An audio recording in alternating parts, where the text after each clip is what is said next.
holiday let in Japan's old imperial capital. Wow. Why renting a piece of Kyoto's history could help safeguard its heritage for the future.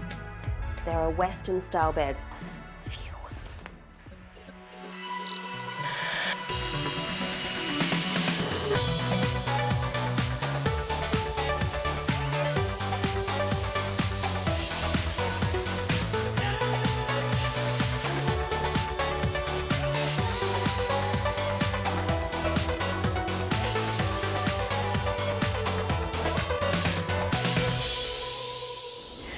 And welcome to The Travel Show. I'm Carmen Roberts, and this week we're in Japan, where a little later in the show I'll be taking a look inside some of the country's most historic homes to find out why they're the latest hot property items for overseas holiday home buyers. That's in a moment, but here's what else we have coming up for you today. We're heading underground with the opal miners of South Australia. Some people sum us up as opal miners are crazy, but we're not all crazy, or we think we're normal. And our global guru Simon Calder's here with his top tips. This week he's got advice on how to combat altitude sickness on board the world's highest train ride and how to get the most out of your hard-earned cash in Argentina.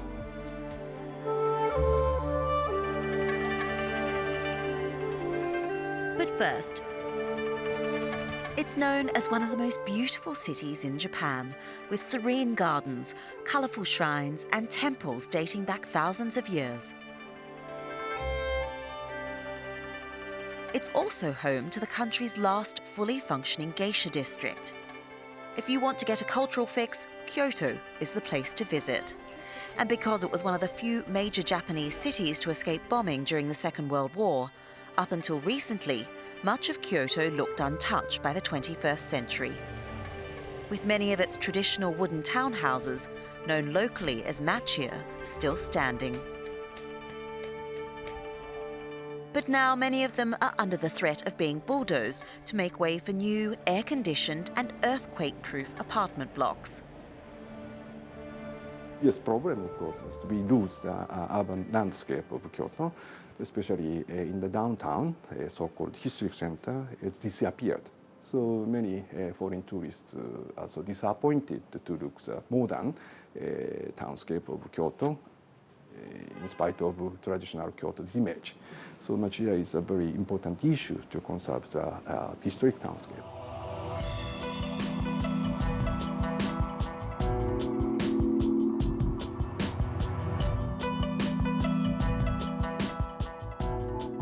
Only 28,000 traditional matcha still exist in Kyoto.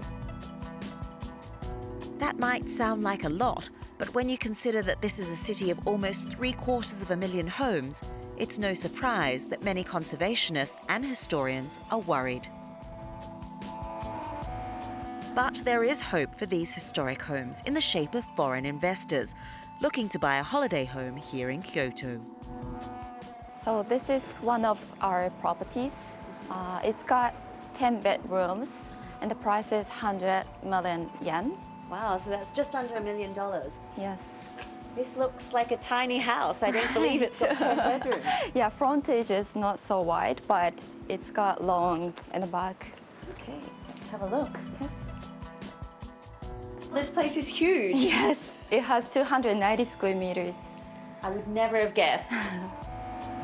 The remarkable point is this structure. It reinforces the stability and also creates the visual depth to the space. It's beautiful. Yeah, this is the place for carpenters to show their skills.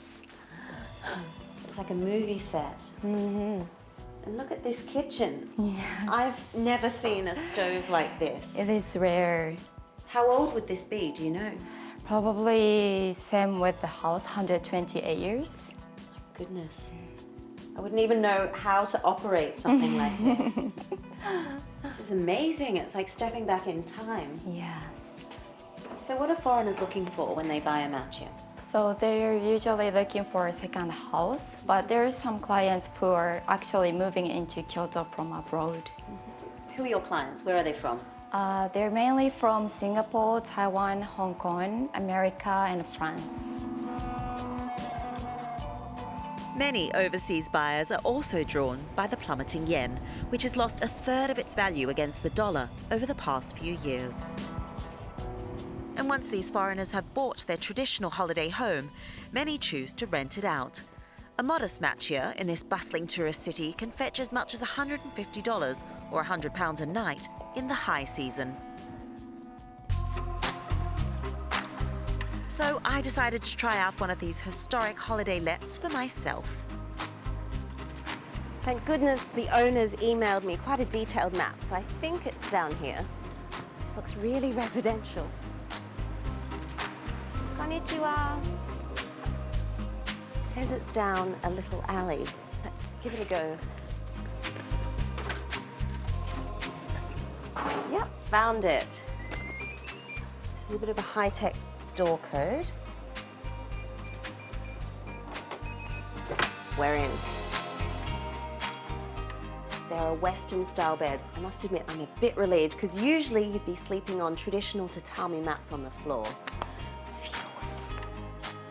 Space-wise, this matcha is about the size of a studio apartment. There's a kitchen, little microwave oven, a table, TV. There's even a washing machine. This is cute. Check out the bath. Or should I say bucket? The bathroom was on the small side, but overall my stay was pleasant enough with all the creature comforts of home. While I know not all Kyoto homes look like this, staying in a residential street and renting my own traditional house made me feel just a little bit like a local here, and that's something a growing number of travellers are looking for.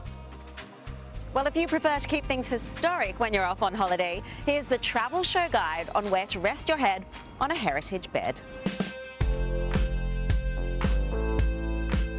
Head over to Florence in the north of Italy and you could be sleeping under a canopy of 16th century frescoes and mosaics.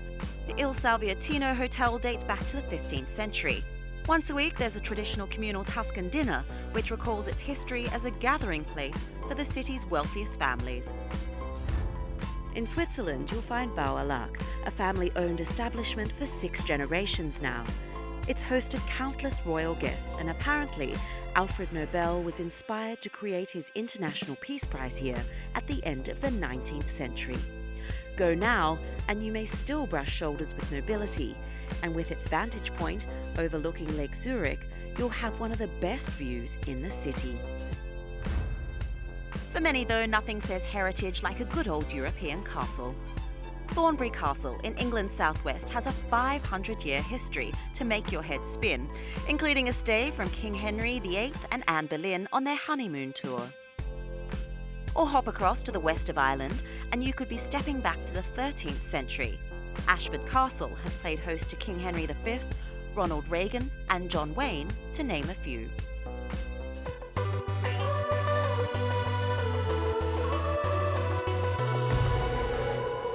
Time now to leave the past behind and step into the present. Here's your travel update.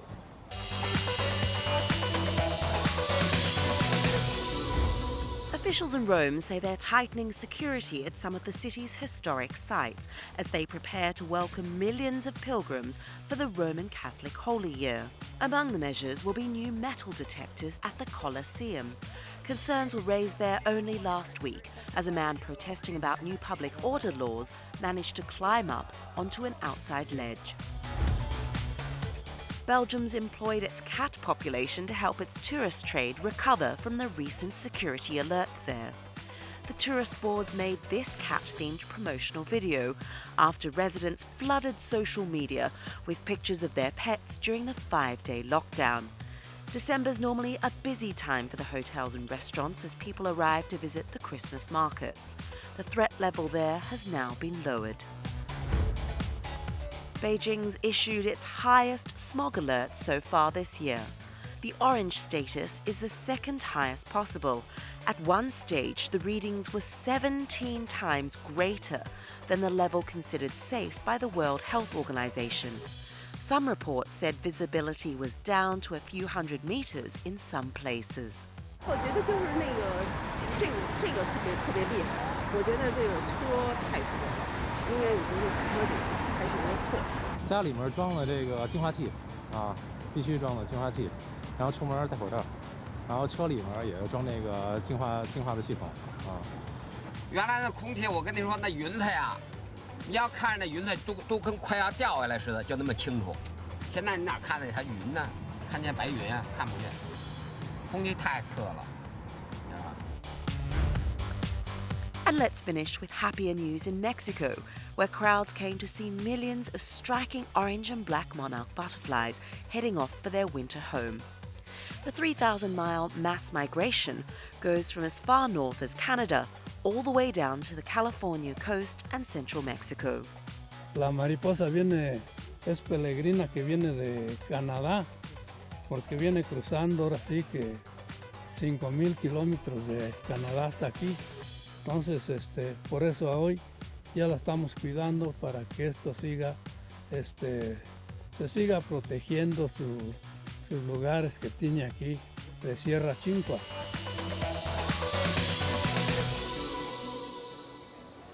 Well, stay with us on the Travel Show, because coming up next, Our global guru Simon Calder's here with his top tips on how you can get the best out of exchange in Argentina.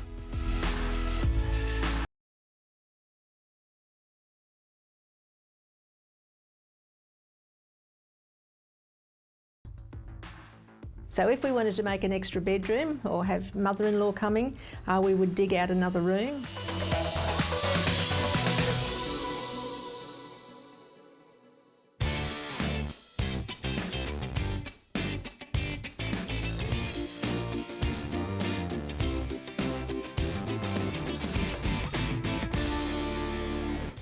Welcome to the slice of the show that tackles your questions about getting the best out of travel. We're off on the train to Tibet shortly, but first... With peak season approaching in South Africa, there's concern about the tricky new rules for anyone under 18 travelling to the country, even if they're only changing planes in Johannesburg. When both parents are travelling with the child, you'll need to carry an unabridged birth certificate showing parental details. If only the mother or father is travelling, then the other parent has to complete a consent affidavit, either through a lawyer or at a South African embassy. Eileen Rainsbury is about to travel the world's highest railway. I am travelling by train from Xi'an in China to Tibet, and I'm concerned about the altitude. This is one of the world's great rail journeys. Trains from Xi'an, Beijing and Chengdu run to the Tibetan capital Lhasa on the highest railway in the world, reaching 16,640 feet, which is above Western Europe's highest mountain, Mont Blanc.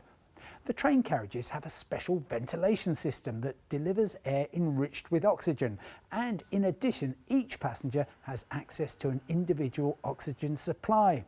I haven't yet travelled on this line, but I have taken the train to Potosí in Bolivia, which climbs almost as high. My main concern wasn't oxygen shortage, but the intense cold, so take plenty of warm clothes. Gabrielle Donovan is also going to extremes, planning an Alaskan cruise. She asks, my ESTA application to the US has been accepted. When I filled in the online form, I ticked the in transit box. But as I will be taking an Alaskan cruise with 3 stops in the US, does this mean I need to reapply for a different type? America's electronic system for travel authorization is basically to check your details against a range of watch lists and to establish if there's anything about you that demands a closer look. Once you have a valid ESTA number, you're cleared to apply for entry, and at your first port, the officer will clarify your plans. For subsequent US ports, you'll be regarded as a domestic passenger until you leave the US. Ian Stewart is leaving the northern winter behind and heading thousands of miles south to the Argentinian capital, Buenos Aires. But, he says, I'm not sure what currency to take. Take a wad of fresh, clean US dollars in denominations from $10 to $100. At Buenos Aires International Airport, pay for the fast, frequent bus to the city centre with a credit card.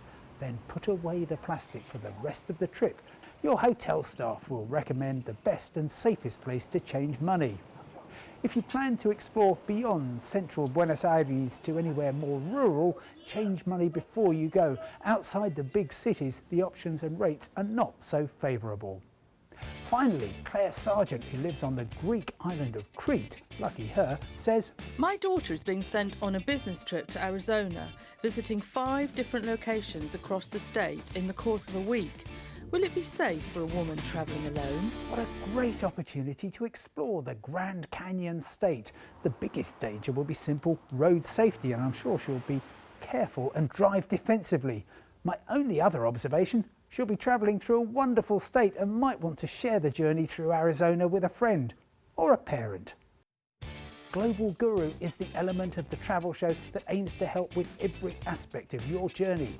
So just email thetravelshow@bbc.com and I'll do my very best to find you an answer. From me, Simon Calder, the Global Guru, bye for now and see you next time. Well, next up, we're off to southern Australia, where 100 years ago this year, miners found a vast seam of opal, and so a highly profitable industry was born. The only problem was that the high desert temperatures there made life above ground unbearable. So the folk of Coober, Pedy dug in and built their town underground.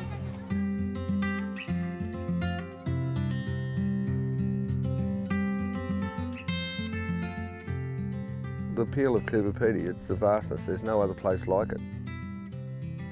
It's very unique, not just the opal but the area, the countryside around it. The people themselves, everybody's an individual. I mean, you hear people saying, well, there's a lot of characters in town. Some people sum us up as everybody in Coober, Pedy or open-minded are crazy, but we're not all crazy, or we think we're normal.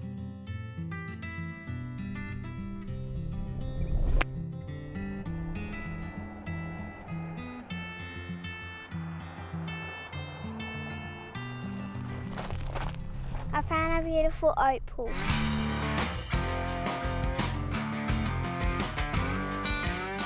My first find in Coober, Pedy, my brother said, oh, come on, we'll go out and I'll show you what we're going to look for. And I thought, oh, ho-hum, just a couple of stones. I thought, I'm going back up to the car, and as I was walking up the bulldozer ramp, bent down, I picked up a piece, probably only about 2 to 3 mil thick, but it was perfect green crystal, and I turned around to Darryl and I said, is this what we're looking for? When we washed it and tumbled it, we had $15,000. Opal mining is what Coober, Pedy is all about. That's why Coober, Pedy exists. There was nobody living within this region before opal was discovered by a 14-year-old boy by the name of Woody Hutchison. And then opal really took on its own life, probably in the 60s and 70s. That's when a lot of opal was coming out of Coober, Pedy, literally millions of dollars. 50% of most opal miners, well, they'll go broke. 1% will get exceptionally wealthy.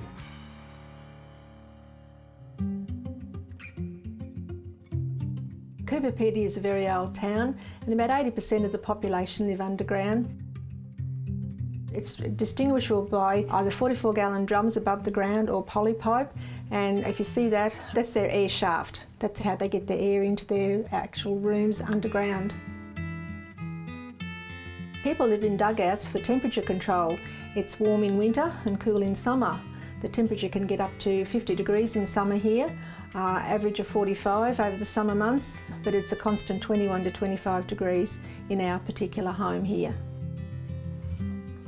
Maintenance internally, you just have to be careful that there's no cracks in the wall. We have matchsticks in the ceiling. They've been there 20 odd plus years, and if they're on the ground of a morning, we know that the ground's moved. This is our bedroom. This is where we sleep down here, and you will notice that the walls are a natural colour. There is a little bit of a pinkish tinge, but this is the natural colour of the sandstone.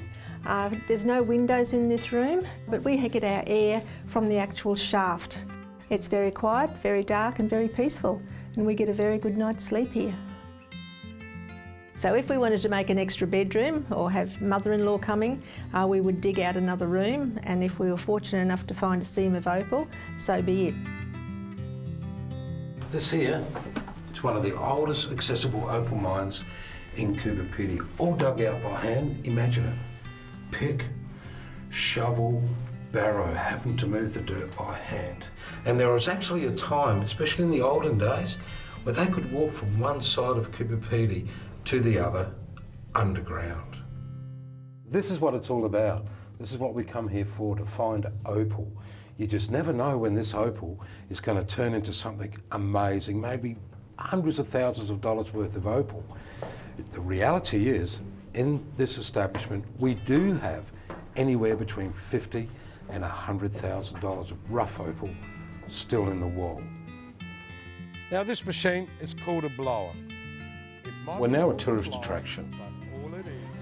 We see about 20,000 people a year that pay us to have a look through. So in essence, we're still mining this establishment every single day, except there's tourists that are paying us to have a look.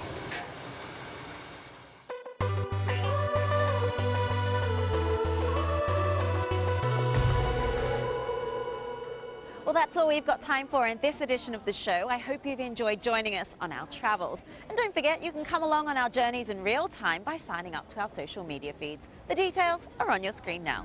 Coming up next week, we're in London, where one hotel's just opened the most expensive suite in the city. We're there on launch day to see what £24,000 a night will buy you. Most of the contractors and suppliers were leaving the suite about 6 o'clock, and actual arrival was at about 9 o'clock. Have you got any wipes, Mrs. Painter? Wipes, we've got paint on the carpet. And how good is your gloving? Krista's in the States to find out if LA's latest craze is likely to spread to the rest of the world. It's a very strange thing, all of this. But you can see how much training has gone into these performances. It's kind of amazing. Join us for that if you can. And don't forget to send us your best travel pics. And by using the hashtag Travel Tuesday, they'll be seen all around the world via us. But until next time, from me, Carmen Roberts, and the rest of the Travel Show team here in Japan, it's goodbye.